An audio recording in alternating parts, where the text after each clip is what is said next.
চট্টগ্রামের আনোয়ারায় কিস্তির টাকা পরিশোধ ও পারিবারিক কলহের জেরে মেয়ের জামাইয়ের হাতে শাশুড়ি নিহতর ঘটনা ঘটেছে। রবিবার 9 মার্চ সকাল 6টার সময় উপজেলার বড়ইকুড়া ইউনিয়নের ঐশখাইন পূর্বপাড়া গ্রামের এক ঘটনা ঘটে। নিহত রশিদা খাতুন পূর্বপাড়া গ্রামের বাদশা মিয়ার স্ত্রী। মেয়ের জামাই খাতক হেলাল উদ্দিন মানিক একই গ্রামের ফরিদুল ইসলামের ছেলে। ঘটনার পর খাতক হেলাল উদ্দিন পালিয়ে যায়। পুলিশ লাশ উদ্ধার করে ময়নাতদন্তের জন্য মর্গে প্রেরণ করেছে। নিহতের মেয়ে হাফসা আক্তার ও স্থানীয়রা জানায়,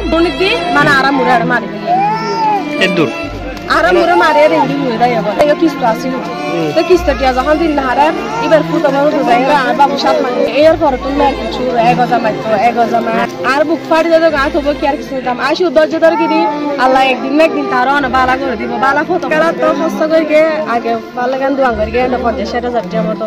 তারপরে তুলো দিক জুয়া কালা ছাড়া জুয়া কালার না সাহেব হন আমাদের 4 দিনে পারে জুয়া কালার সাথে ও স্থানীয়রা জানায়, বিয়ের পর থেকেই হেলাল উদ্দিন মানিক ও স্ত্রী নার্গিস আক্তারের সাথে পারিবারিক কলহ চলে আসছিল। হেলাল জুয়া খেলেন এবং ঋণগ্রস্ত। স্ত্রী বেতনের টাকা দিয়ে ওই ঋণ পরিশোধ করে। ভোরে তাদের মধ্যে ঝগড়া হয়। পরে আমরা চিৎকার শুনে বের হলে বাড়ির পাশের জমিতে রশিদা খাতুনের লাশ দেখতে পাই।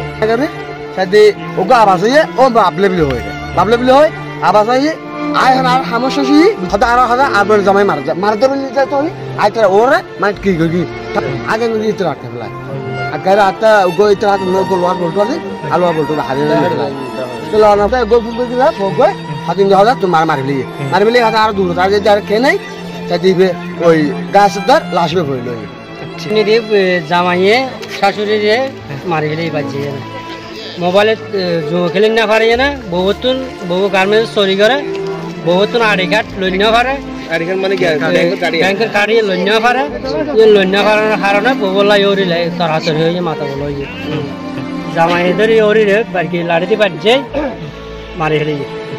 এই বিষয়ে জানতে চাইলে আনোয়ারার থানা ওসি তদন্ত মোহাম্মদ তৈয়ব জানান, খুনের ঘটনার খবর পেয়ে আমরা ঘটনাস্থলে গিয়েছি। লাশ উদ্ধার করে ময়নাতদন্তের জন্য মর্গে প্রেরণ করা হয়েছে। ঘটনার পর খাতক হেলাল উদ্দিন পালাতক রয়েছে। এই ঘটনায় আইনি পদক্ষেপ প্রক্রিয়াধীন রয়েছে।